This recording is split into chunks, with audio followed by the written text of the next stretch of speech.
ձայն։ Բարև ձեզ հարգելի ռադիոլսողներ, հանրայինի ուղիղ եթերում կրկին ձեր ձայնը լսելի է։ Ես Լուսինե Մուրադյանն եմ եւ առաջարկում եմ հնարավորության դեպքում ես ոչ միայն լսել, այլև դիտել հարթակները տարբեր են, կարող եք մուտք գործել armradio.am կայք, դիտել կոճակը, սեղմել, հետևել ծրագրի ընթացքին, նաեւ մուտք գործել Facebook-յան հարթակ հայատար գրել Հայաստանի հանրային ռադիո, եթե դեռ չեք միացել, եւ հետևել live-ին։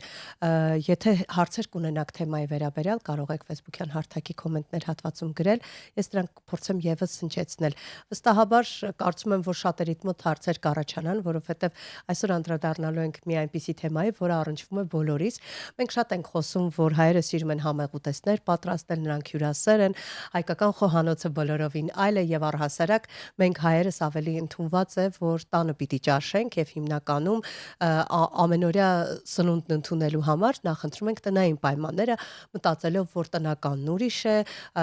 մայրիկի պատրաստածն այլ է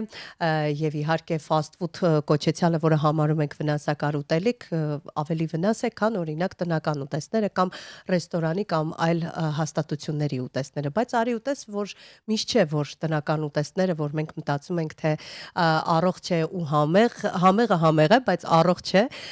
իսկապես այդպես է, որովհետև շատ դեպքերում գուցե անգիտակցաբար եւ որոշ տեղեկությունների չտիրապետելով մենք եւս խոհանոցում բազմաթիվ սխալներ ենք գործում, որի հետևանքով մեր համեղագույն ուտեստը կարող է դառնալ վնասակար։ Այսօր խոսելու ենք հենց այս թեմայից եւ իմ զրուցակիցն է Էկոկենտրոնի սննդի շղթայի ռիսկերի գնահատման կենտրոնի ղեկավար Դավիթ Պիպոյանը, ողջույն, պարոն, շնորհակալություն կրկին հրավերն ընդունելու համար։ Այս թեման ինձ մոտ առաջացավ, երբ Facebook-յան հարթակում իհարկե ես հետևում եմ ձեզ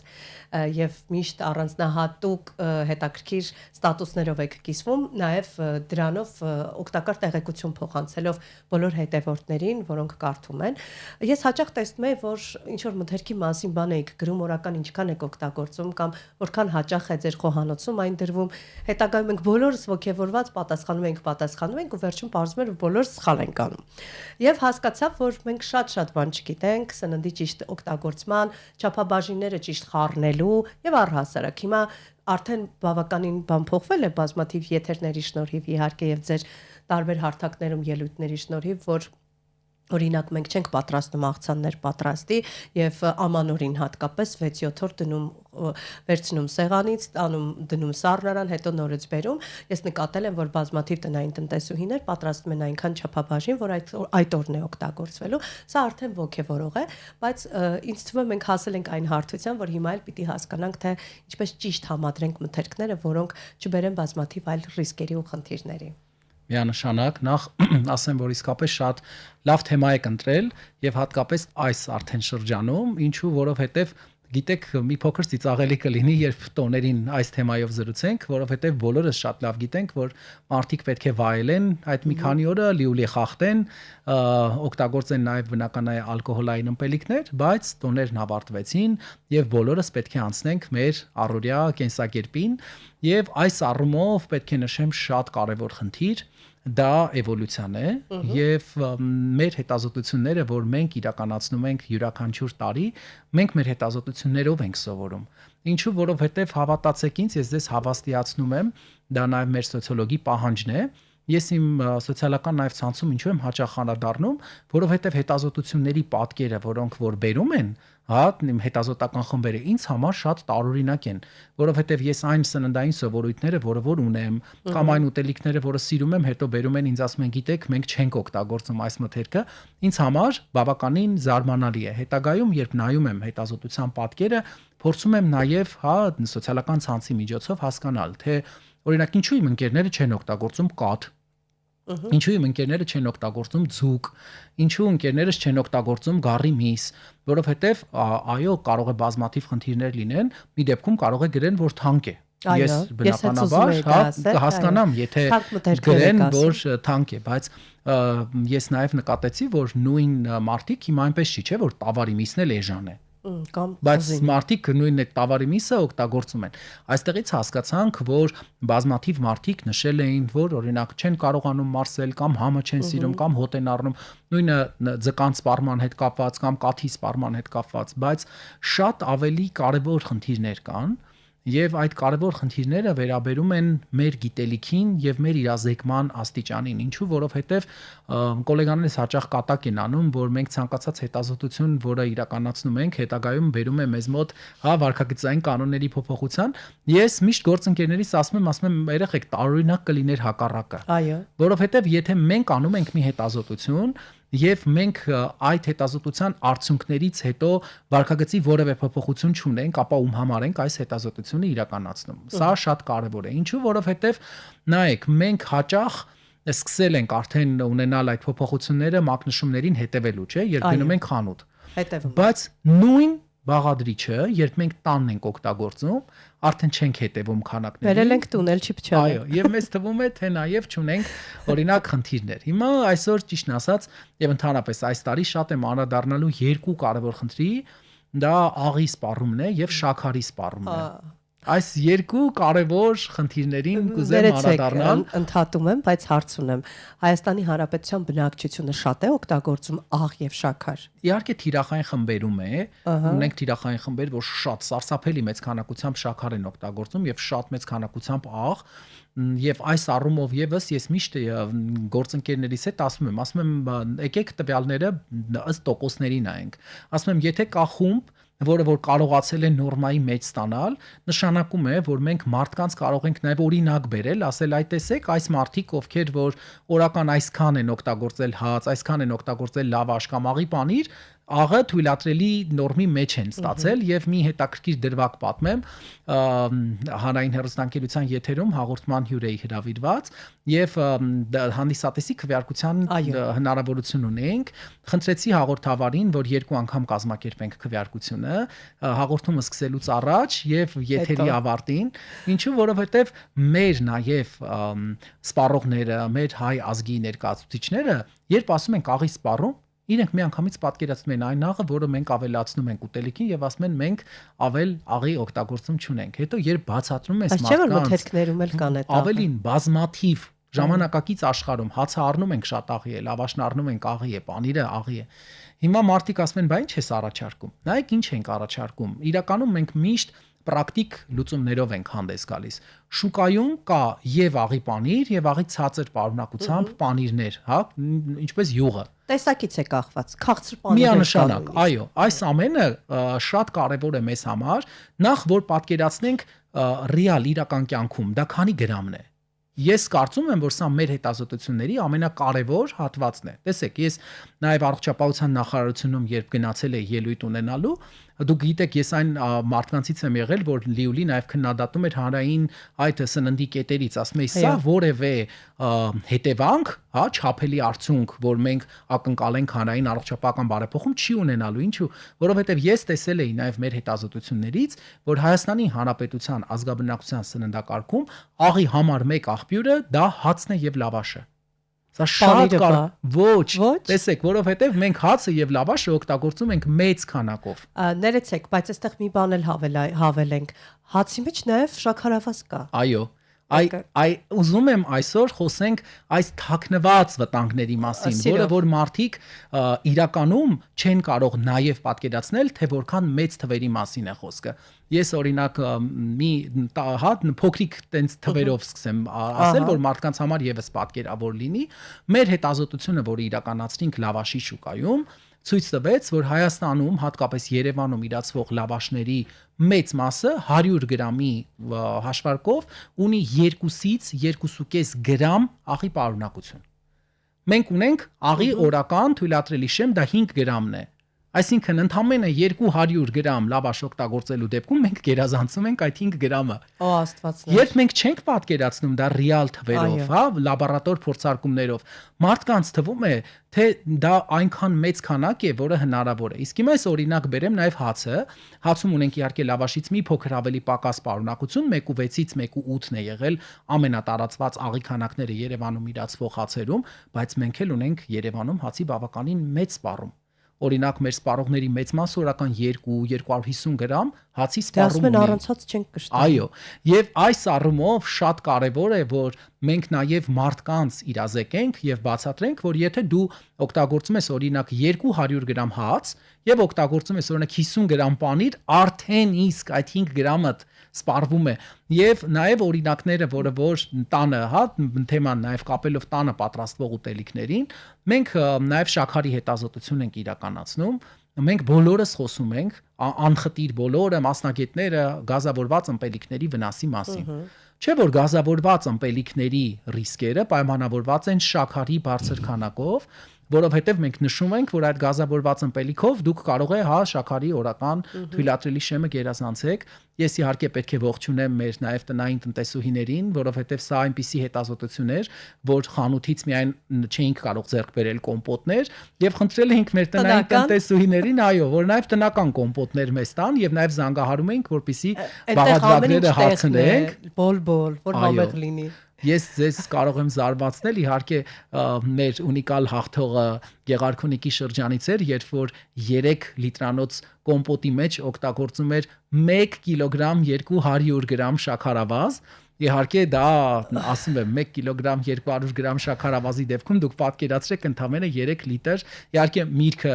կարևոր է, որտեղ թթու մրգերին ավելի շատ են բնականաբար օգտագործում, բայց նաև այստեղ տեսեք, մենք ունեցել ենք մարդիկ, որոնք օգտագործում են օրինակ կոմպոտի պատրաստման ժամանակ 3 լիտրի հաշվով 250 գրամ շաքար եւ ունեցել ենք մարդիկ, որ օգտագործում են 750 գրամ շաքար, այսինքն նույն կոմպոտը 3 անգամ, պատկերացնեք 3 անգամ շաքարի այդքան էական մեծ տարբերությամբ։ Հետո ես երբ մարդկանց հարցնում եմ, որ այդ քաղցրը կարում եք, խմեք, ասում են դե ոչ բոլորն են այդքան քաղցր սիրում, մարդկա ջուրը ավելացնում։ Այսինքն նաեւ այստեղ մենք ունենք շատ կարեւոր խնդիր, որ մարդկանց բացատրել, որ օրինակ, եթե դուք 250 գրամ շաքարավազ եք օգտագործել ընդամենը 3 լիտր կոմպոտի համար, դա նշանակում է, որ 1 լիտրի հաշվով դուք 80 եւ ավելի գրամ շաքարավազ եք օգտագործել։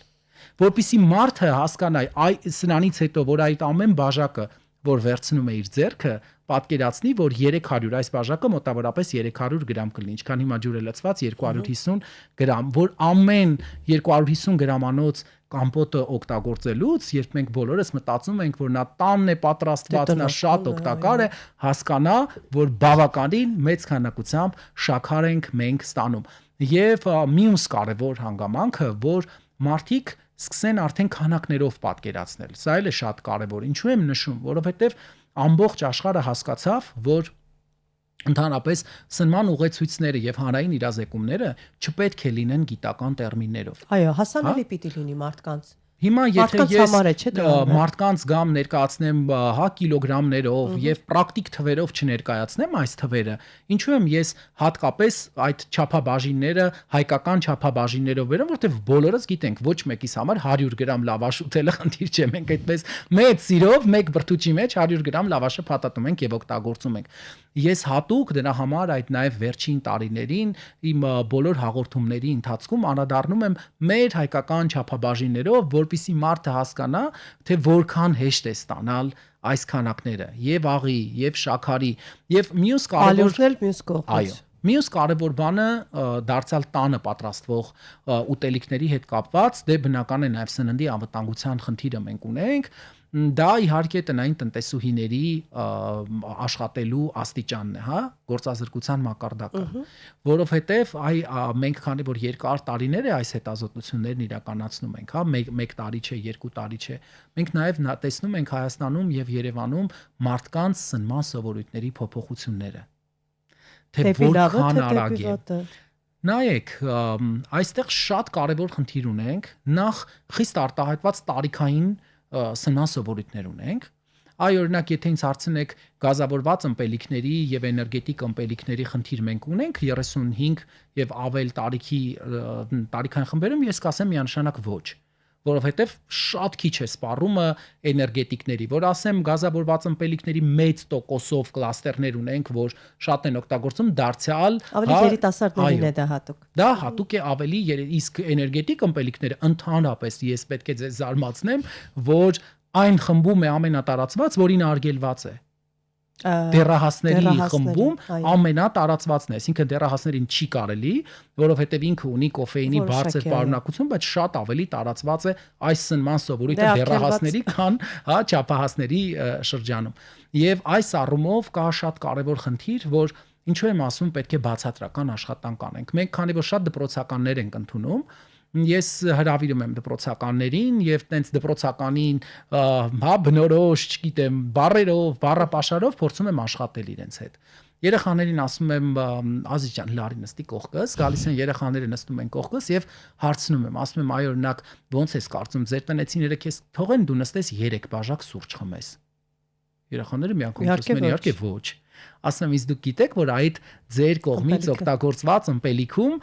պարունակում է 3 բաժակ սուրճին համարժեք կոֆեին։ Այսինքն սա էլ է շատ կարևոր, որպեսզի մեր օրինակները, որը բերում ենք ու կապ չունի, դա երեխա է, դեռահաս է, մեծահասակ է, մարդը պատկերացնի հայկական սնման չափաբաժիններով, հայկական սնման սովորույթներով արդյոք ունենք այդ խնդիրը թե ոչ, որpիսի նաև մի փոքր զուգահեռներ անցկացնեմ, քանի որ ուղիղ ռադիոից առաջ հանդիպում էի մեր շատ լավ գոլեգային Ալբերտո Մանտովանին, ով Հայաստան է եկել նաև մեր Հայաստանում Եվրամիության հետ այս համաձայնագրի շրջանակում, որպեսզի սանիտարական ընթացակարգերը դարձնենք միջազգային չափորոշիչներին համապատասխան, շատ հետաքրքիր բան ենք խոսում։ Դարձյալ նույն օրինակը բերեմ, այն շրջանում, որ ես ապրել եմ, Իտալիայի Լացիոյի շրջանում, հացերի միջին աղի պարունակությունը 0.5 գրամ էր։ Այսինքն տեսեք, այն երկրում, որտեղ իրենք 200 գրամ հաց ուտեն 0.5 գրամ աղի պարունակությամբ, ստանալու են ընդամենը 1 գրամ աղ։ Իսկ եթե մենք օգտագործենք 2 գրամ աղի պարունակությամբ 200 գրամ հաց, ստանալու ենք 4 գրամ աղ։ Տեսեք, որ էական տարբերություն կարող է լինել նաև ազգային սովորույթներով պայմանավորված։ Եվ Ալբերտոն շատ հետաքրքիր դրվագներ պատմեց, ասեց, որ ես երբ հայկական պանիրներ եմ առնում, շատ համեղ են հայկական պանիրները, բայց շատ աղի են։ Այո։ Իսկ մեր պանիրների տեսականին աչքի ընկնում աղի բավականին բարձր պարունակությամբ։ Այստեղ քիմքին սովորեցնելու խնդիր էլ կա նաև, քիչ-քիչ պիտի գանք դրան, որովհետև սովորել ենք արդեն աղի պանիր, հացը որ պիտի աղն ու շաքարավազը լինի, հաճախ մենք գնում ենք եւ խանութից ձեռք ենք բերում սև հաց։ Այո, թվացյալ սև հաց, որովհետև հետո ես արդեն ուսումնասիրեցի ու հասկացա, որ սևությունը որպես այդպեսին ստացել են բոված շաքարավազի միջոցով։ Ինչը ավելի վնասակար է, քան եթե սովորական հաց օգտագործեն։ Այսինքն մենք գալիս ենք ուրիշ խնդրի։ Ձեզ լսելուց ավելի գնում եմ եւ ենթադրություն եմ անում, որ ավելի շատ պիտի արտադրողները դրան ուշադրություն դարձնեն եւ արտադրողները եւ մենք պիտի ունենա ընտրության լայն հնարավորություն։ Այսինքն ինքը նաեւ պիտի ունենա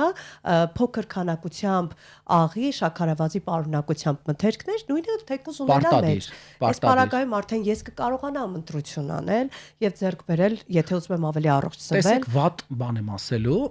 թող ուզում են եղանան, հայ արտադրողները ուզում են չեղանան, բայց ես օրինակ, երբ այս հետազոտությունն իրականացրինք, իդեպ ասեմ, որ շատ կարևոր սնման միֆեր նաև կան, երբ մենք հետազոտություն էինք իրականացնում, բոլորը իմ նաև Facebook-յան ընկերները գրել էին, ինչու եք աղի պանիրների մեջ ներառել լոռին եւ չանախը։ Չէ՞ որ չանախը աղի պանիր է, իսկ լոռին ոչ։ Այսինքն նաև այստեղ մենք հասկացանք, որ մենք ունենք սննդային միֆեր եւ այսօր ես նաև ձեր տաղավարի հնարավորությունից պետք է օգտվեմ եւ ասեմ, որ մեր կողմից իրականացված հետազոտությունները ցույց են տվել, որ Երևանում եւ Հայաստանում սպառվող լոռին եւ չանախը միջինում ունեն նույն աղի պարունակությունը։ Մի քիչ համայնն է տարբերվում։ Կան արտադրողներ, որ օրինակ լոռիում են ավելի պակաս աղ օգտագործում, կան արտադրողներ, որ չանախում եւ հակառակը, բայց դե քանի որ մենք ավելի շատ թվով նմուշներ ենք վերցնում, հա, տարբեր արտադրողներից ավելին, հիմա գիտեք, որ գոյություն ունի պանիր եւ գոյություն ունի նաեւ պանրային արտադրանք, եւ ես օրինակ ցավով պիտի նշեմ, որ երբ ես նախապատվությունը փորձում եմ տալ աղիցածր պարունակությամբ պանրի,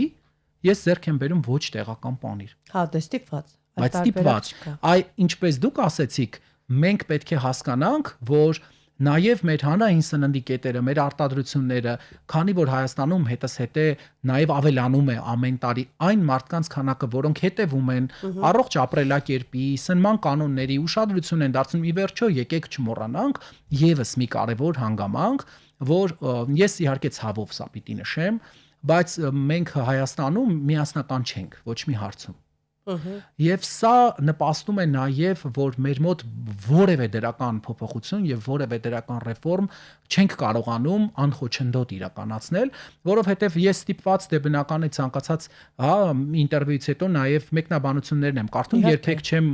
իրենց պատասխանում, բայց ուզում եմ հասկանալ, եթերի որ հատվածներ, որ անհասկանալի էր, հա, չգիտեմ, հեռուստադիտող է, թե ռադիոյում կնդիր է, ես ուզում եմ հասկանալ։ Եվ հաճախ տեսնում եմ, որ կա նաև Հայաստանում այդ հակադարձելու, միֆերը դարձյալ տարածելու, ինքդ գաղափար չունենալով կոֆեինի պարունակության հերքող տեքստեր գրելու, որոնք ասեմ ձեզ շատ հաճախ նաև արժանանում են մեծ թվով հավանումների, որովհետև երբ դու մարդկանց ասում ես աղիքի չօգտագործեք, օրինակ անպայման տակը մի քանի հոգի գրելով մնացել էր դու մեզ ասեիր ինչ ուտենք, անպայման հնարավոր չի դու գնացի ու եւ մասնագիտական կարծիք է չլինի ուրեմն նմանատիպ կարծիք եւ բնականաբար այդտեղ լինելու են նաեւ մեծ թվով մարդիկ, որոնք որ հերքող, մենք Հայաստանում ենք ապրում, այստեղի պայմաններում աղը օգտակար է, որտեղից եք վերցրել այդ ինֆորմացիան, որ Հայաստանում աղը օգտակար է։ Մենք արագ տեղեկություններով պայմանավորված իրավիճակով պայմանավորված շատ արագ դառնում ենք փիլիսոփա, քաղաքագետ, սննդաբան, բժիշկ։ Մի հետաքրքիր դրվագ պատմեմ, մի քանի օր առաջ մարզասրահում սննդային միֆերի խոսակցություն եմ լսում եւ երկար չեմ արձագանքում, ինչեւ որ բոլոր միֆերը լսեմ։ Լսեցի բոլոր միֆերը մինչև վերջ եւ հետո ամենավերջում նոր սկսեցի միջամտել եւ երիտասարդ տղաներ էին իհարկե, որոնցից երկուսը ունեին ճարպակալում արդեն եւ ամենակարևոր բանը ասեցին, որ դե գիտեք, մեկը մի բան է ասում, մյուսը ուրիշ բան է ասում, արդյունքում մենք էլ չենք իմանում ում լսենք եւ լսում ենք մեր օրգանիզմին եւ մեր երիտասարդի այո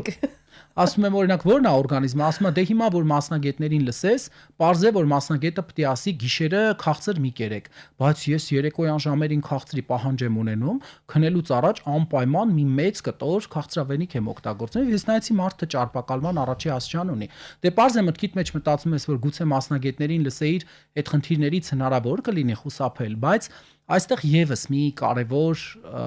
հանգամանք կա, որի հետ կապված կուզեի, որ մեր նաև ունկնդիրները ուշադրություն դարձնեին, սա եւս ես շատ կարևորում եմ, երբ մասնագետը խոսում է, քանի որ Հայաստանում բազմաթիվ մասնագետներ առանց որևէ հետազոտություն անելու տարբեր թեմաներից ինտերվյու են տալի։ Ինձ համար անկեղծ եմ ասում, որպես ոլորտում տարիներ շարունակ ներգրաված մարդ, եթե որևէ լրագրող կհիշի դեպք, որ զանգահարի ինձ հարց տա մի ոլորտի հետ կապված, երբ ես հետազոտություն չեմ ունեցել, ես համաձայնվել եմ, ես ներողություն կխնդրեմ։ Դե ես միշտ ասում եմ, ժողովուրդ ջան, եթե դա չեմ հետազոտել, ինչպես կարող եմ պատասխանել ձեր հարցին։ Հիմա անցած տարի նույն ցորենի հետ կապված բազմաթիվ լրագրողներ էին զանգահարում անասնակերի, ասում եմ, ժողովուրդ ջան, ես երկրում չեմ եղել, հետազոտություն չունեմ իրականացրած։ Ոնց եք պատկերացնում, ես կարող եմ Facebook-յան մեկնաբանությունների կամ տեքստերի հիման վրա ինտերվյու տալ, երբ ես չեմ հետազոտել, ես չգիտեմ, դա միկոտոքսիններ պարունակում է թե չէ, թույների առանց լաբորատորիայի ես ինչպես կարող եմ որևէ բանի մասին կարծիք հայտնել, բայց ցավոք սրտի այստեղ նաև մեր մասնագետների կողմից մենք ունենք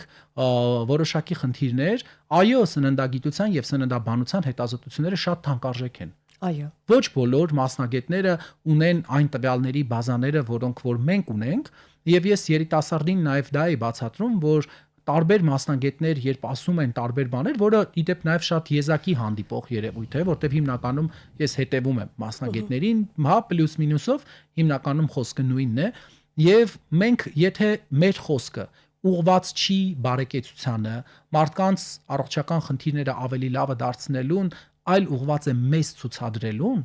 իսկ ցավոք սրտի Հայաստանում մենք շատ ժամանակ ոչ թե ուզում ենք որ մարդիկ աղը կրճատեն, շաքարը կրճատեն, ոչ թե բացատրական աշխատանք ենք տանում, որպիսի դրականը նկատենք, այլ մենք ուզում ենք ցուցադրել մեզ։ Ես մի շատ հետաքրքիր բան պատմեմ, վերջերս մի կին մեկնաբանություն էր գրել էր, որ ես այս տղային շատ էի լսում, բայց որ օրը ինքը ասեց, որ հավը պետք չի լվանալ, այլևս դադարել եմ նրան վստահել։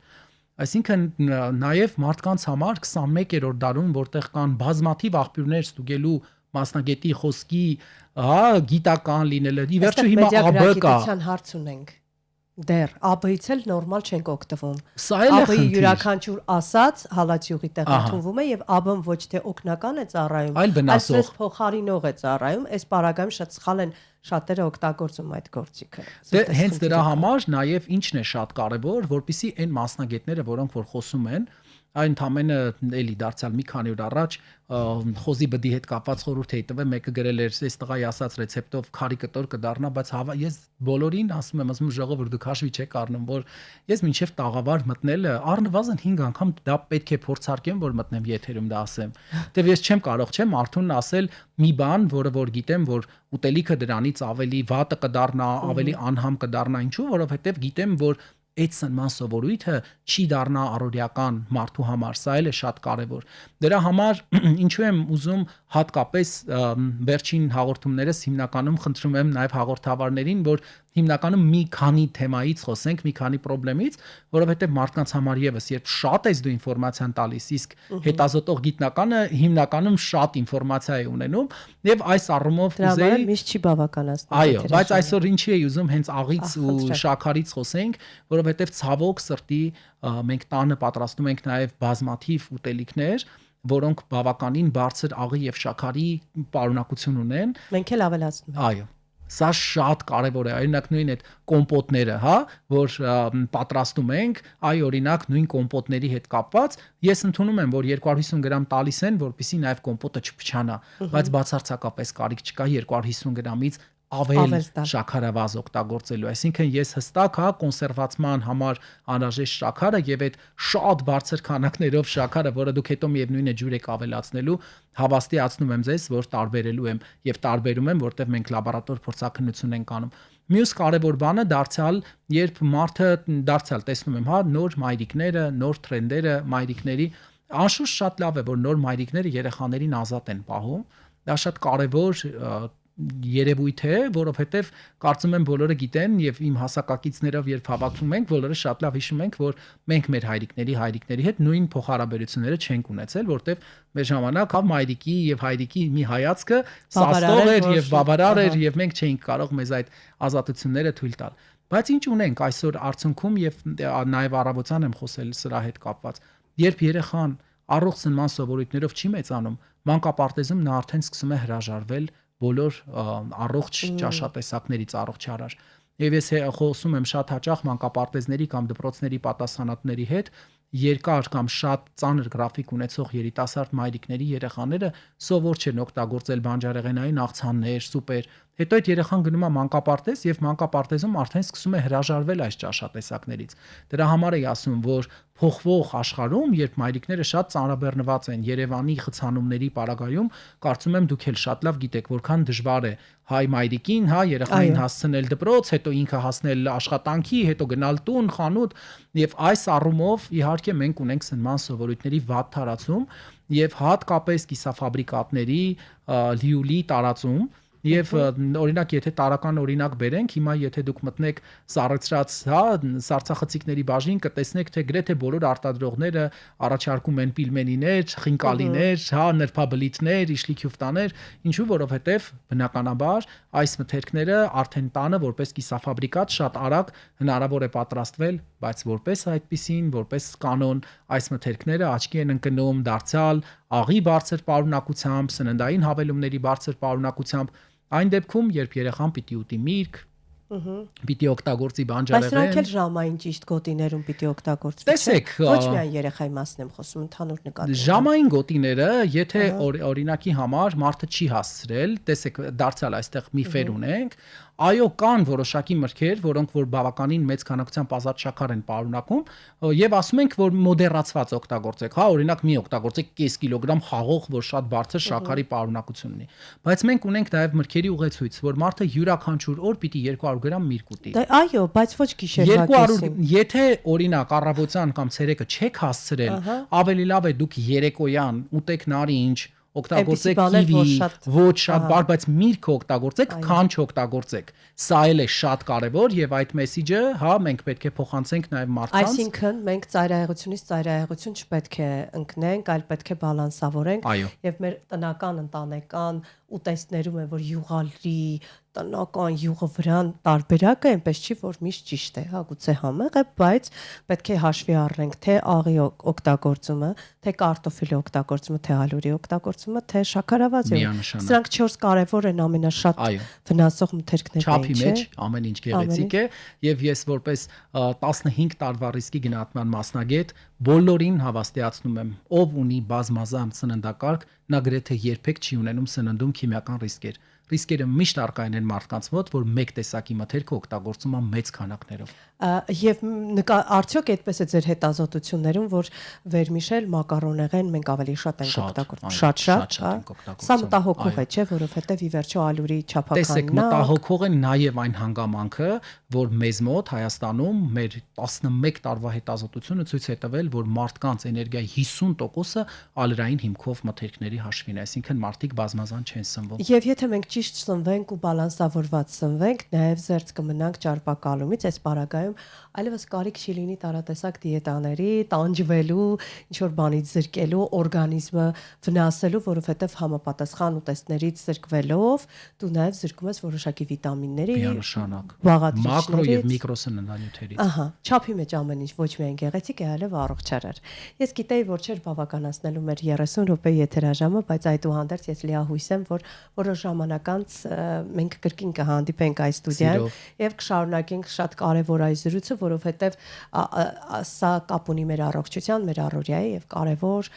սննդի հետ, որը անբաժան է մարդուց։ Այո, իհարկե ամեն օր ի վերջո մենք սնվում ենք բոլորս, հա, գրեթե։ Սնվենք ճիշտ։ Այո։ Այս Եվ բանը լինենք առողջ։ Լինենք առողջ, փորձենք գրագետ մոտենալ հարցին, ամեն ինչի քաղցրը յուղալին, այնպես չի որ ճիշտ է, եւ փորձենք այնպես անել, որ սիրով պատրաստված տնական ուտեստները նաեւ լինեն առողջարար։ Շնորհակալություն եմ հայտնում ձեզ ուշադրության համար, հիշեցնում, որ իմ զրուցակիցներ Էկոկենտրոնի սննդի շղթայի ռիսկերի գնահատման կենտրոնի ղեկավար Դավիթ Պիպոյանը, ես Լուսինե Մուրադյանը, մնացեք հանրայինի հետ։